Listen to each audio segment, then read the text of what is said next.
भागवतरे प्रभुपाद लिखन्ति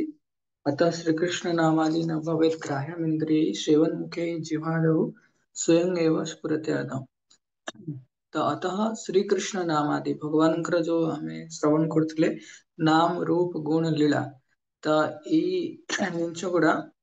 अतः श्रीकृष्ण नाम आदि न भवेत् ग्राह्यम इंद्रिय आमे हमर जो भौतिक इंद्रिय अछि ता माध्यम ग्रहण कर परिबानी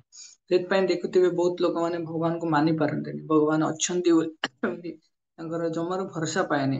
या फिर भगवान आम जीवन रे किछि दरकार तो यार कोनसी सठिक निर्णय से करि पारंतनि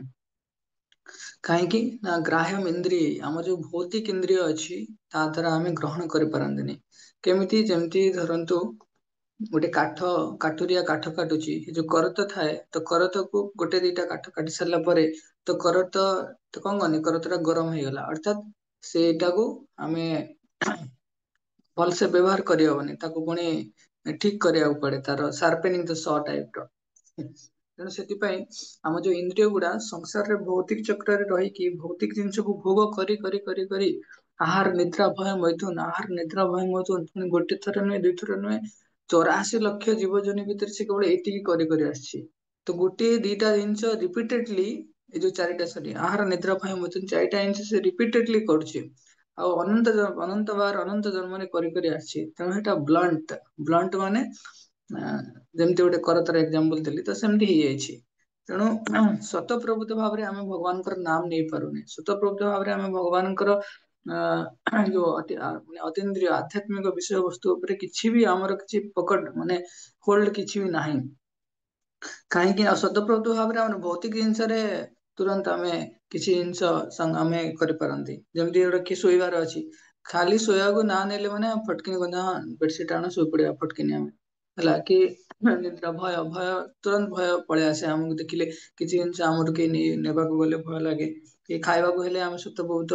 ଭାବରେ କଣ ହୁଏ ଆମର ଇଚ୍ଛା ହୁଏ ଖାଇବା ପାଇଁ ମୈଥୁନ ଆଦି କରିବା ପାଇଁ ଆମର ଇଚ୍ଛା ହେଇଯାଏ ତେଣୁ ଭୌତିକ ଜିନିଷ ପାଇଁ ଆମେ ସ୍ୱତଃପ୍ରବୃତ୍ତ ଭାବରେ ସ୍ପଣ୍ଟାନିୟସଲି ଆମେ ଆଟ୍ରାକ୍ଟେଡ ହେଇଯାଆନ୍ତି କିନ୍ତୁ ଆଧ୍ୟାତ୍ମିକ ଜିନିଷ ପାଇଁ ଆମକୁ ଏନଫୋର୍ସ କରିବାକୁ ପଡେ ନିଜକୁ ପୁଣି ଗୋଟେ କଣ୍ଡିସନ ଆଣିବାକୁ ପଡେ କି ନାଇଁ ମତେ ଭକ୍ତି କରିବାର ଅଛି ବୋଲି ଆଟଲିଷ୍ଟ ଶାସ୍ତ୍ରରେ ଲେଖା ହେଇଛି ବୋଲି ଭକ୍ତି କରିବି ଭଗବାନ ଅଛନ୍ତି ବୋଲି ମୁଁ ତ ଦେଖିନି ଆଉ ମତେ ଯିଏ କହୁଛନ୍ତି ସିଏ ବି ଦେଖିନାହାନ୍ତି କେହି ତ ଦେଖିନାହାନ୍ତି ଷ୍ଟିଲ୍ ଶାସ୍ତ୍ରରେ ଲେଖା ହେଇଛି ବୋଲି ଭରସା କରିକି ଯାଉଛି ତେଣୁ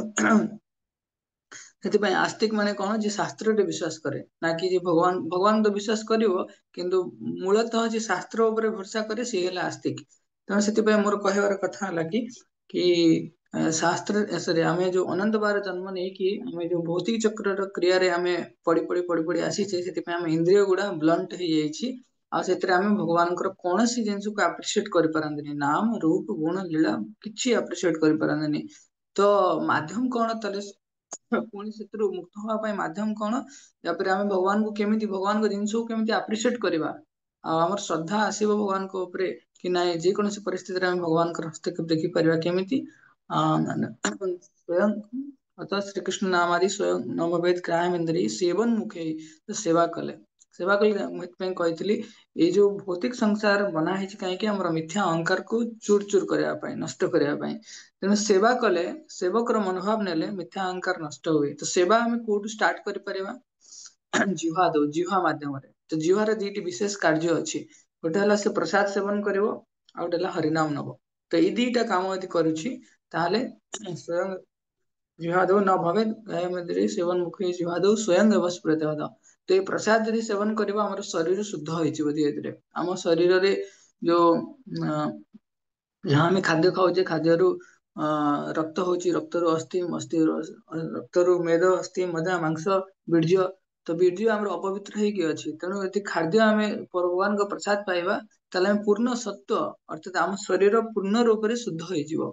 ହେଲା ଆଉ ହରିନାମ ନବା ଆମର ଚେତନା ଶୁଦ୍ଧ ହେଇଯିବ ମନ୍ତ୍ର ମାଧ୍ୟମରେ ମହାମନ୍ତ୍ର ମାଧ୍ୟମରେ ଆମର ଚେତନା ଶୁଦ୍ଧ ହେଇଯିବ ସେବା ମାଧ୍ୟମରେ ପ୍ରସାଦ ମାଧ୍ୟମରେ ଆମର ଶରୀର ଶୁଦ୍ଧ ହେଇଯିବ ଆଉ ଶାସ୍ତ୍ର ମାଧ୍ୟମରେ ଆମର ବୁଦ୍ଧି ଶୁଦ୍ଧ ହେଇଯିବ ତ ଏଇ ପ୍ରକାର ଆମେ ପୂର୍ଣ୍ଣ ସତ୍ୟ ପୂର୍ଣ୍ଣ ଫୁଲ ଏକ୍ଜିଷ୍ଟେନ୍ସ ଯେତେବେଳେ ପିଓର ହେଇଯିବ ସେତେବେଳେ ଆମେ ଭଗବାନଙ୍କର ସତ୍ତାକୁ ଅନୁଭବ କରିପାରିବା ବ୍ୟକ୍ତିଗତ ରୂପରେ ଆମେ ଭଗବାନଙ୍କୁ ଦେଖିପାରିବା ଆଦାନ ପ୍ରଦାନ କରିପାରିବା ସବୁ କିଛି ହେଇପାରିବ କିନ୍ତୁ ଏବେ ନୁହେଁ ସେଥିପାଇଁ ଆମକୁ କଣ କରିବାର ଅଛି ପ୍ରତୀକ୍ଷା କରିବାର ଅଛି तो ଏଇଟା କୌଣସି ଅନରିୟଲିଷ୍ଟିକ ଜିନିଷ ନୁହେଁ, ଏଟା ବାସ୍ତବ ସତ୍ୟ। ବହୁତ ଏବେ ଦେଖୁଥିବ କୁମ୍ଭ ମେଳାରେ 40-45 କୋଟି ଡିଭୋଟି ମାନଙ୍କ ପାଇଁ କଣ କରାହଉଛି, ଆରେଞ୍ଜମେଣ୍ଟ ହଉଛି। ତେଣୁ ଜରୁରୀ ନାହିଁ, ଦେଖନ୍ତୁ ଗୋଟେ ଆମ ଦେଶର ଯଦି ଆମେ ଦେଖିବା ଆମ ଦେଶର ଜନସଂଖ୍ୟା ଅନୁସାରେ ଏଟା ଗୋଟେ ବହୁତ ବଡ ପରସେଣ୍ଟେଜ କି ଏତେ ଡିଭୋଟି ଆସୁଛନ୍ତି। ତେଣୁ କାହା ନା କାହା ହୃଦୟରେ ଗୋଟେ ଶ୍ରଦ୍ଧା ଅଛି ଭଗବାନଙ୍କର ଉପସ୍ଥିତି ପାଇଁ, ଭଗବାନ ଅଛନ୍ତି ବୋଲି। ତେଣୁ ଏଇଟା କୌଣସି ଅନରିୟଲିଷ୍ଟିକ ଆଜମ୍ପସନ ନୁହେଁ କି ନାଇଁ ଭଗବାନ ମିଳିବେନି ବୋଲି। କିନ୍ତୁ ଆମେ ଧୈର୍ଯ୍ୟ ସହକାରେ ଆଉ ଯୋଉ ପ୍ରୋସେସ ଅଛି ସେ ପ୍ରୋସେସ ରେ ଯଦି ଆମେ ଯିବା ତ ଭଗବାନଙ୍କର ସତ୍ତାକୁ ଆମେ ବ୍ୟକ୍ତିଗତ ଭାବରେ ମାନେ ବ୍ୟକ୍ତିଗତ ଭାବରେ ଅନୁଭବ କରିପାରିବା। ସେଥିପାଇଁ ଗୁରୁ ଶିଷ୍ୟ ପରମ୍ପରାରେ ଆମେ ଆସୁଛେ ଆଉ ଧୀରେ ଧୀରେ ଆମେ ଭଗବାନଙ୍କର ନାମ ପ୍ରତି ସଜାଗ ହଉଛେ, ଆଲର୍ଟ ହଉଛେ କି ନାଇଁ ମତେ ଭଗବାନଙ୍କ ନାମ ସୁନ୍ଦର ଭାବରେ ନବାର ଅଛି, ଯାହା ପ୍ରତି ନୀତି ନିୟମ ଅଛି ତାକୁ ପାଳନ କରିବାର ଅଛି। ତ ଧୀରେ ଧୀରେ ଧୀରେ ଧୀରେ ଆମେ, ସେଥିପାଇଁ କାଲି ବି କହୁଥିଲି କି ନାମର ପ୍ରଭାବ ବୃଦ୍ଧି ହଏ ଦିନେ ଦିନେ। ଭଗବାନଙ୍କର ନାମର ପ୍ରଭାବରେ ଭକ୍ତିଟା ଧୀରେ ଧୀରେ ବୃଦ୍ଧି ହବ, ଷ୍ଟାଗ୍ନାଣ୍ଟ ରହିଯିବନି,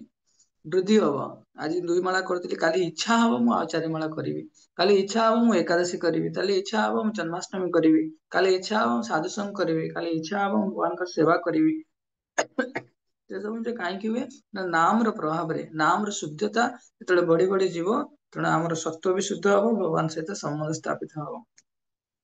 ସେଥିପାଇଁ ଆସନ୍ତୁ ଆମେ ସମସ୍ତେ ଭଗବାନଙ୍କର ନାମକୁ ସୁନ୍ଦର ଭାବରେ ସହୃଦୟ ଆଦର ସହକାରେ ଆଦରାତ ଅନୁଦିନାତ ଅର୍ଥାତ ପ୍ରତ୍ୟେକ ଦିନ ପ୍ରତ୍ୟେକ ମୁହୂର୍ତ୍ତରେ ଆମେ ଭଗବାନଙ୍କର ନାମକୁ ଗ୍ରହଣ କରିବା ହୃଦୟରେ, ଆଉ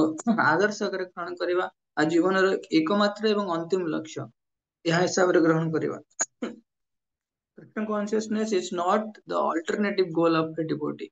Krishna consciousness is the ultimate goal of a devotee. ତେଣୁ ଆମେ ଯଦି ଭକ୍ତ ବୋଲି ନିଜକୁ ସ୍ୱୀକାର କରିବା ପାଇଁ ଚାହୁଁଛେ ତ କୃଷ୍ଣ ଭାବନାମୃତ ଆମର ଅନ୍ତିମ ଏବଂ ଗୋଟିଏ ଲକ୍ଷ୍ୟ ହବା ଦରକାର, ନା କି କୌଣସି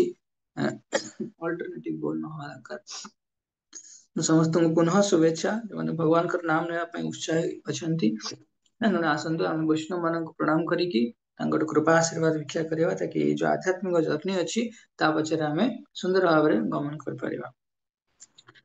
ବୈଷ୍ଣବ ମାନେ ବଞ୍ଚା କଳପତ୍ର ସଦୃଶ କ୍ଷମାଶୀଳ ଦୟାର ସାଗର ପତିତ ଜୀବଙ୍କର ଉଦ୍ଧାରକାରୀ, ଦୈନନ୍ଦିନ ଜୀବନରେ ଜ୍ଞାତ ବା ଅଜ୍ଞାତରେ ଯଦି କୌଣସି ସାଧୁ ଗୁରୁ ବୈଷ୍ଣବଙ୍କ ନିକଟରେ ଅପରାଧ ହୋଇଥାଏ ତାହେଲେ ପ୍ରାତଃ ମୁହୂର୍ତ୍ତରେ ସେମାନଙ୍କ ଚରଣ କମଳରେ କ୍ଷମା ପ୍ରାର୍ଥନା ମାଗି ନେବା ଉଚିତ। वंशाकल्पतरोर्वश्य कृपा सिन्धुभैव च पतितानां पावनेभ्यो वैष्णवेभ्यो नमो नमः। अनंत कोटि वैष्णव भक्त वृंद की जय। नामाचार्य श्री हरिदास ठाकुर की जय। वैष्णव ठाकुर श्रील प्रभुपाद की जय। हरे कृष्ण।